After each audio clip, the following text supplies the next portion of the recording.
get my 6.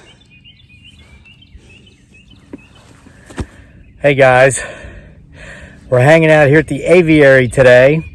I'm trying to catch some wild honeybee swarms. I think hanging out here in front of the hives isn't helping. I'm probably deterring any of them away that might come around investigating. But sitting here just reading some really neat stuff from this book I've gotten. It was recommended to me, Beekeeping for Dummies. Just started it, so I haven't gotten through it enough to do any sort of review, but I found this very interesting. You see this honeybee? Looks just like a modern day honeybee, right? It's being preserved in pine sap. That bee is between 30 and 40 million years old. That's how long modern honeybees have been around. So anyway, I'm telling this story here in front of my beehives, but this isn't about these bees. It is about a girl named BB, who certainly was as beautiful as any queen bee could be. But this girl named BB, with the true beauty of a queen, was not quite what I thought she was at first. And I still can't fully explain this story. I won't try, but I will tell it. And by the way, there's blossoms on all of our fruit trees, just about all of our fruit trees. And I've grown impatient with trying to catch wild swarms, so I have placed an order for one nuke, and I'm going to be going to get it in about a week. So here in about a week, we will have honeybees, getting about 20,000 bees and one queen for one nuke. Because I don't want to miss out on the pollination this spring. But here's the deal. Here's the story. If you followed the channel for any amount of time, you know my beautiful bride dearly, aka Giggly Girl. Beautiful woman, most beautiful woman in the world. I met her in the Philippines when I was living over there. I lived there for 6 years. Met her relatively early after I'd gotten there, but I'd been there for a few months before we met, and I did have an opportunity to meet many other wonderful, beautiful women, bunch of guys I befriended, just a bunch of wonderful people in general I met in the Philippines. The reason I say this is because this is a story about a girl that I met in the Philippines, beautiful Filipina named BB, about 20 years old, who is not my wife. And I wanted to let you know that all of this took place before I met my wife, because I know some people I could just see the comments now. How could you tell a story like this when you've married to the sweetest girl in the world? Hey, I'm just telling it like it is, okay? But it was pre-Dearly. So, before I met Dearly, I was actually introduced to Dearly by a friend I've talked about before on the channel, a man named Ray.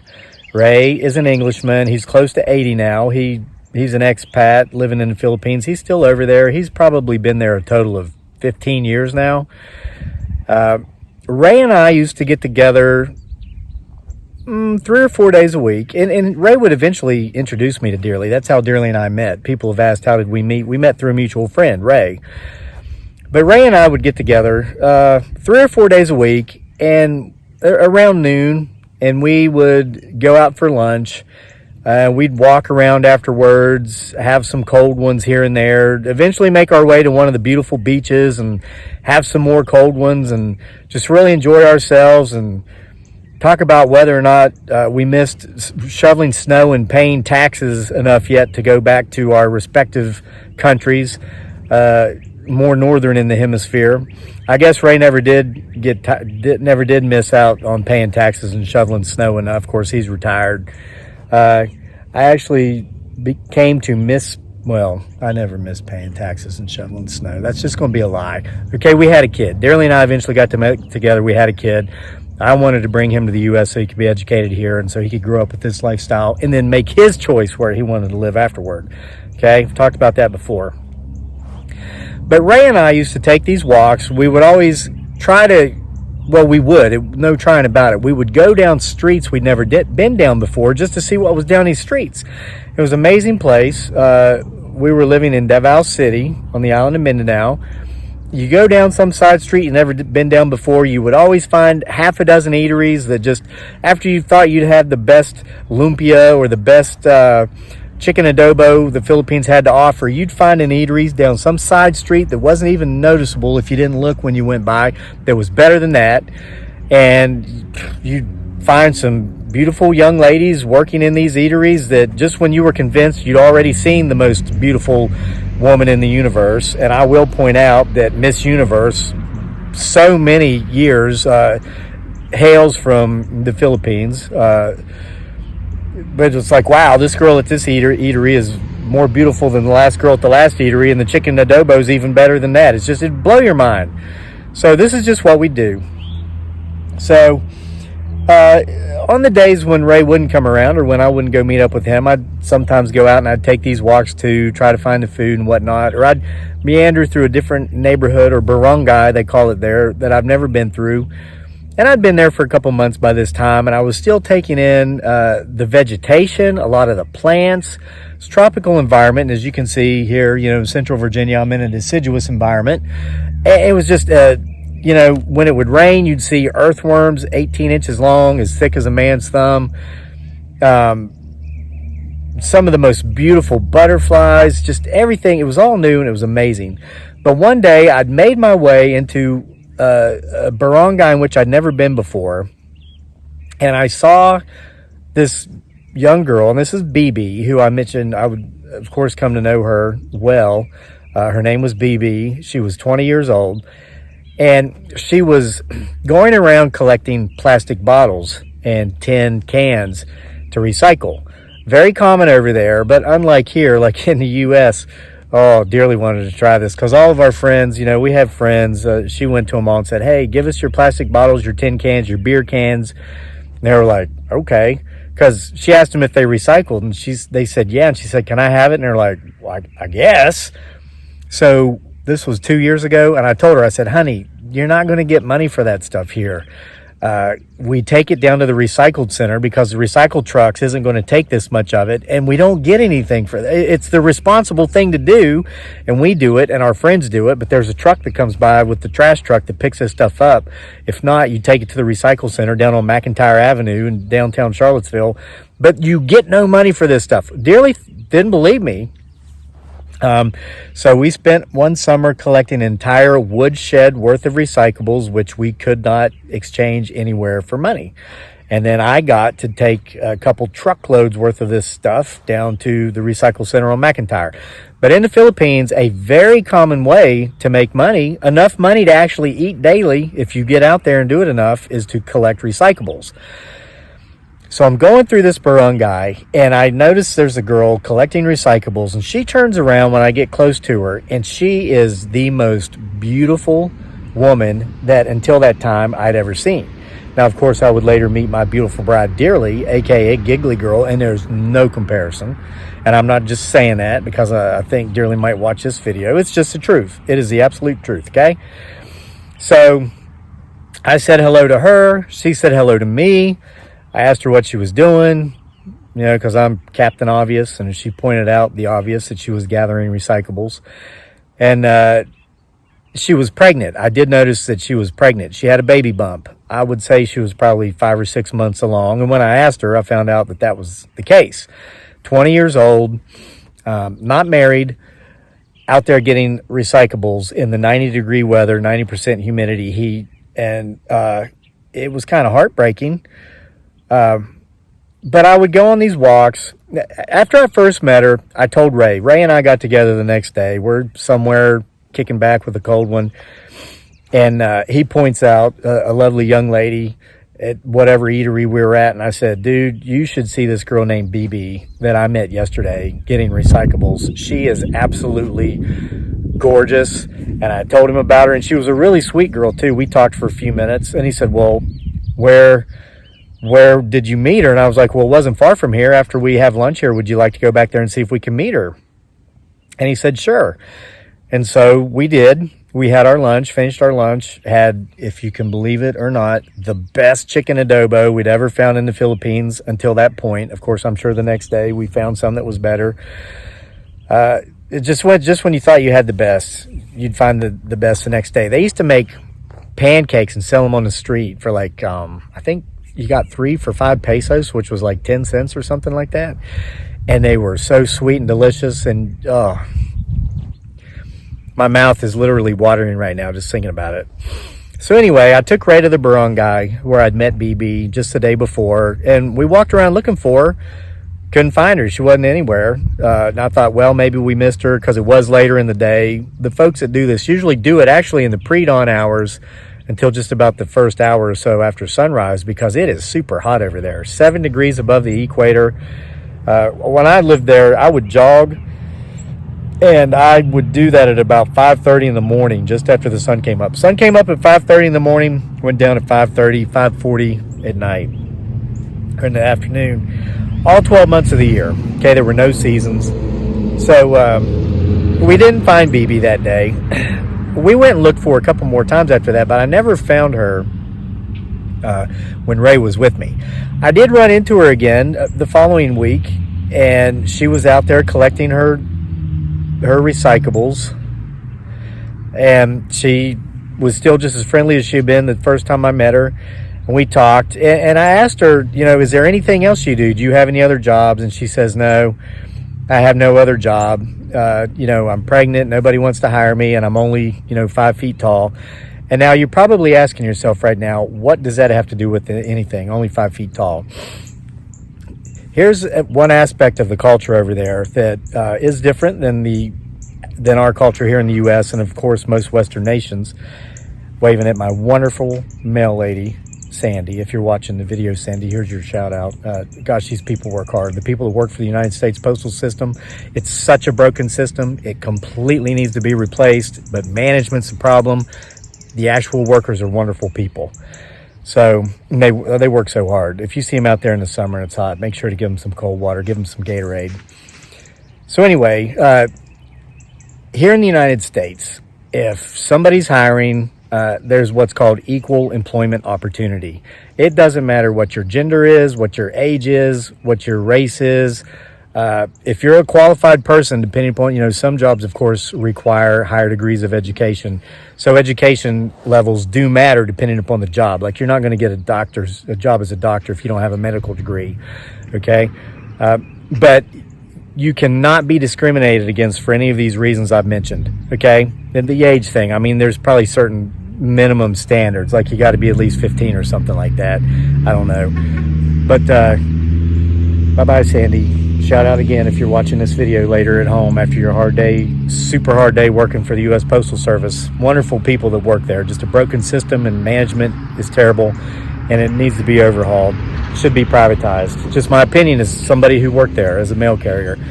Okay, so in the Philippines, it's different. And in 80% of the rest of the world, it's different. Outside of advanced, industrialized, first world Western nations, it is a different ball game. You have no clue what life is like if you've never been in those countries. Here's an example. Let's say there's one of those eateries I mentioned is hiring. They simply need a server or they need a cook. They'll put up a sign on the window that says, hiring. Women must be 5 feet 2 inches tall, at least 18 years old, no older than 32, must be at least 5 feet 2 inches tall, and must be attractive in appearance. It'll say men must be at least 18 years old, can't be older than 32, must be at least 5 foot 8 inches in height, and must be attractive in appearance.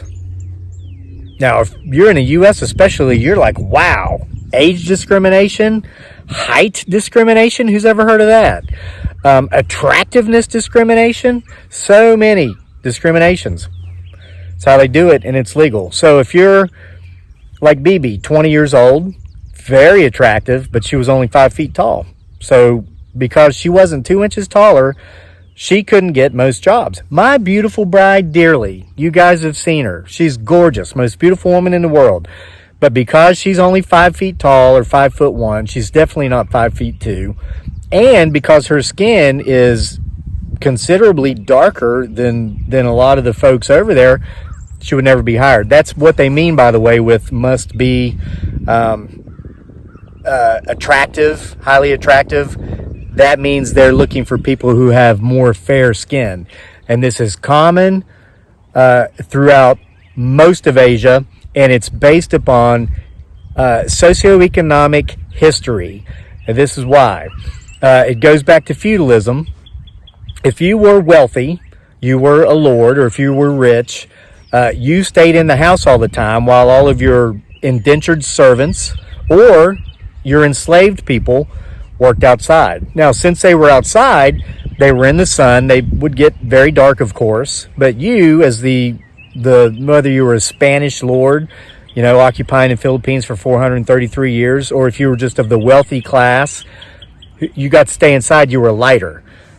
So here we are, 2021, and opinions and beliefs are still based upon, if you thought that's only in America where that kind of stuff takes place, and it really is mind-wrecking that it still does take place in America. I mean, it just befumbles my mind that it takes place anywhere in the world. But it not just takes place throughout 80% of the world to the same degree as it does here, but it takes place in such a way to where it's not hidden, it's considered acceptable, and it's perfectly legal.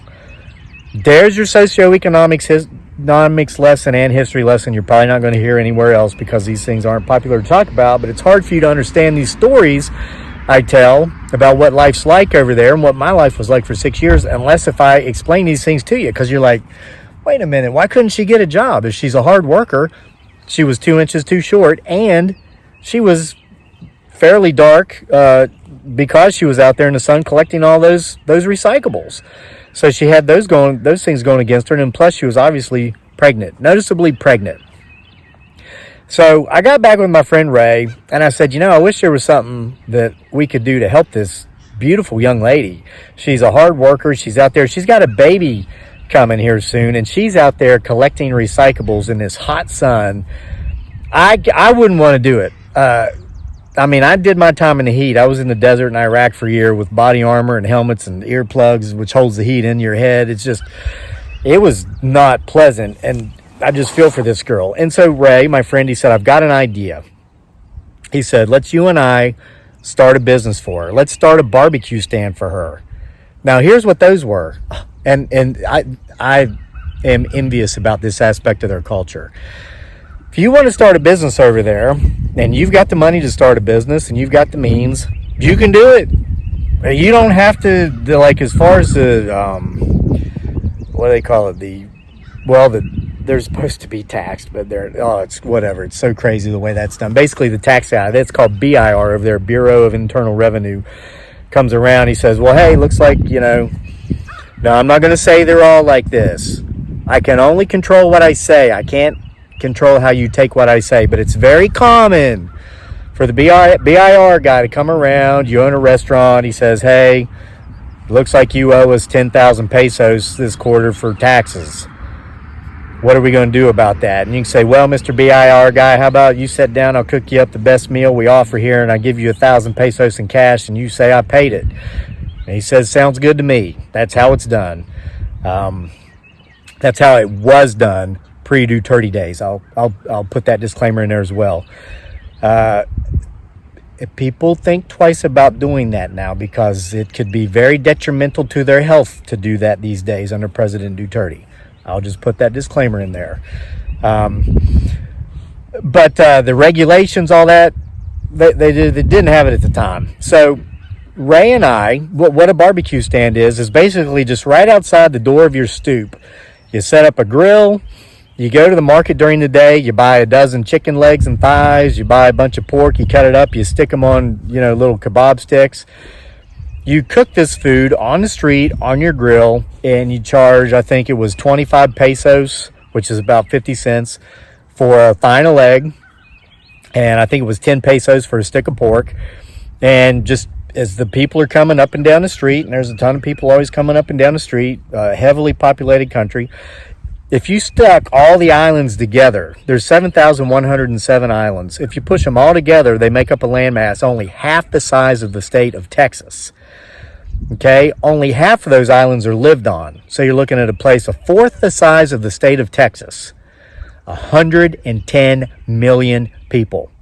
So 1/3 the population of the entire United States living on a landmass 1/4 the size of one of our states. Big state, albeit Texas. People everywhere. That's my point. Okay. Sorry if you saw me touch my phone. It's because I got some message that my cell data was turned off or something, whatever. So Ray and I opened a barbecue stand. I talked to BB about it. I said, look, we want to help you. I've got a friend named Ray. He wants to meet you. It's just breaking my heart to see you out here in this heat and the sun all day, collecting all these recyclables. You're pregnant. You know, I've never seen you drinking water. I've never seen her eat, never seen her drinking water. We're going to start a barbecue stand. Okay, you show up at dusk because everybody opens their barbecue stands at dusk, and they basically run it until they sell out. I said, Ray and I are going to pay for all the product. We're going to buy all the food, but you're going to be the one to actually work it. We're probably going to sit there and drink cold beer while you work. And once we make back what we paid, you keep everything else. You basically keep all the profits. We don't need the money. It's not a lot of money for us to start this thing, but we're not charity guys, and we're not trying to just, throw money at you. We want you to work to earn it, because there's something to be said about people who actually work to earn their money. It's called character. You develop character, and you actually, there's this thing called self-esteem that you possess that others who are just given their money will never know what it feels like to just be self-confident because you've earned what you've gotten for yourself in life. I love the feeling. I love it. Okay. And this girl had it because she was out there doing it with recyclables, and we wanted her to keep that. So she's like, yeah, okay. Told her where I lived. She knew exactly where it was because it wasn't far from where I met her. Ray and I went out, we bought the grill, we bought the foods. That first night, got it all set up, lit the charcoal, which is made out of coconut shells. We're grilling the food because she didn't show up. I just assumed she was going to be late, and we're selling the stuff as quick as we can sell it because there's so many people. And I kept telling Ray, she'll come, because he kept saying, where's BB? And I was like, well, she'll make it. She never made it. And Ray and I sold out of our product in like an hour to an hour and a half at most. We never even got to kick back a cold one because we were so busy cooking and grilling and selling. And we tripled our money. I mean, there's money in it if you've got the money to get started. So I told him, tomorrow I'll get out there early. I'll meet up with her again. Make sure she comes tomorrow night. And he says, okay, I don't mind doing this. And it's kind of fun. And shoot, we can go out and buy a few cold ones with this money we made, but I don't want to be doing this every night because I don't want to commit to it, but I do want to help this girl that you've said is so beautiful and so hardworking out there getting recyclables. So let's give her another chance, but make sure when you find her tomorrow, you tell her to come here. So I said, okay. Next day, I go out. I'm going through the barangay, and I'm looking for.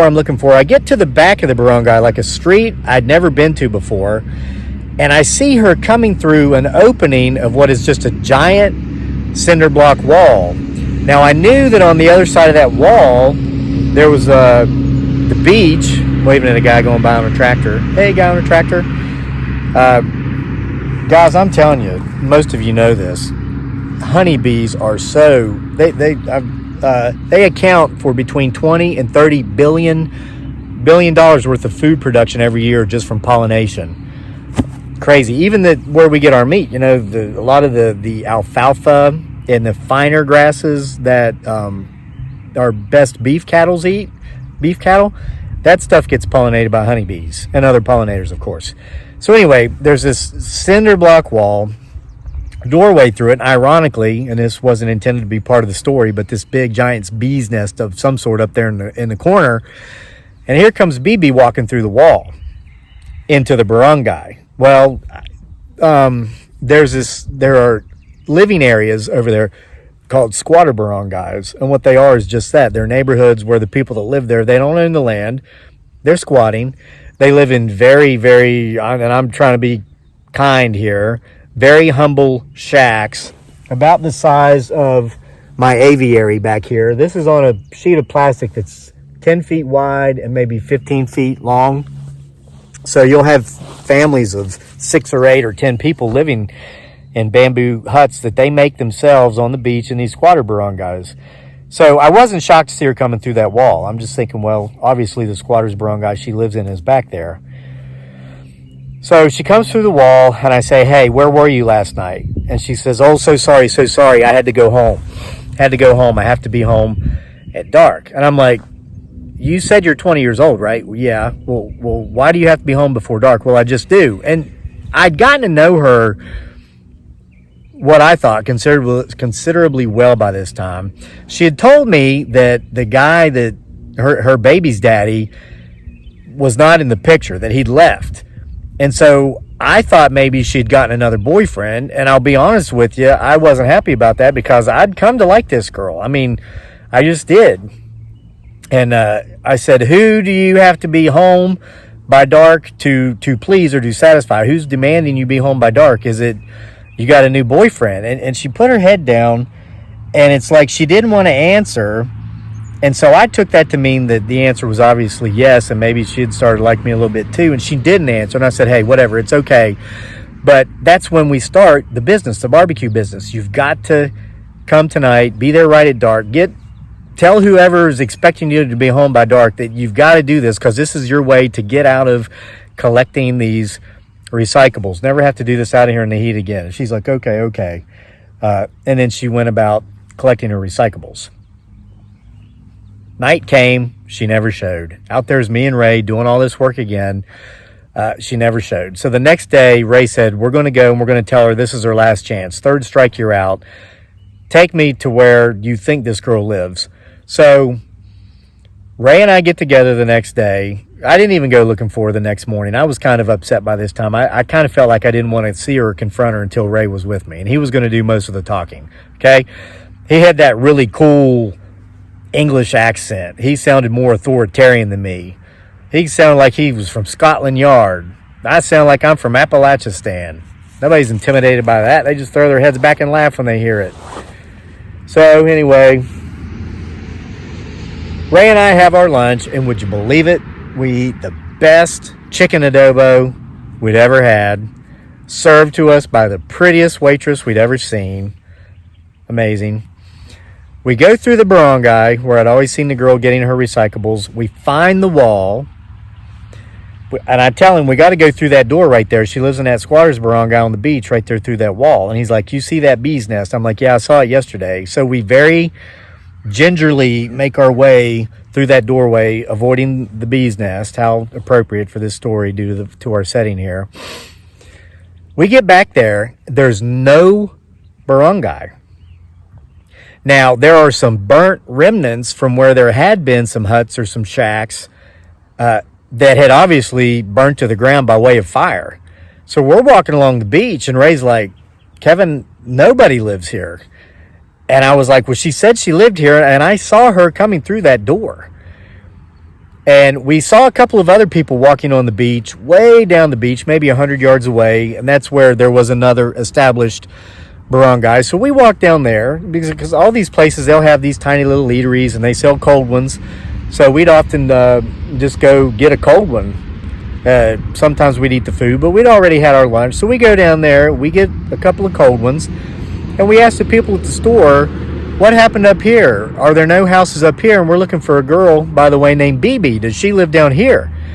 And the woman working in the eatery, an older woman, like probably 60, she goes, Halaka, like that. And that translates to, I'm surprised, I'm shocked. You'll often hear Filipinos say that when something shocking happens. Halaka, like that, which means kind of, oh my God. And we said, what is it? What are we missing here? And the woman explained to us that about a year before, the squatter's barangay that was up the beach burned down to the ground. Everybody made it out. And the people that lived there were now living in this new barangay where we happened to be talking to this old woman, except for one young girl who happened to be this woman's niece, a girl named BB.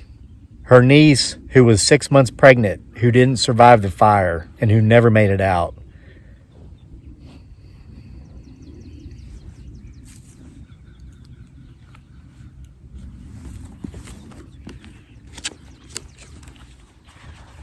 See you for more next time. From here at Homesteading Off the Grid.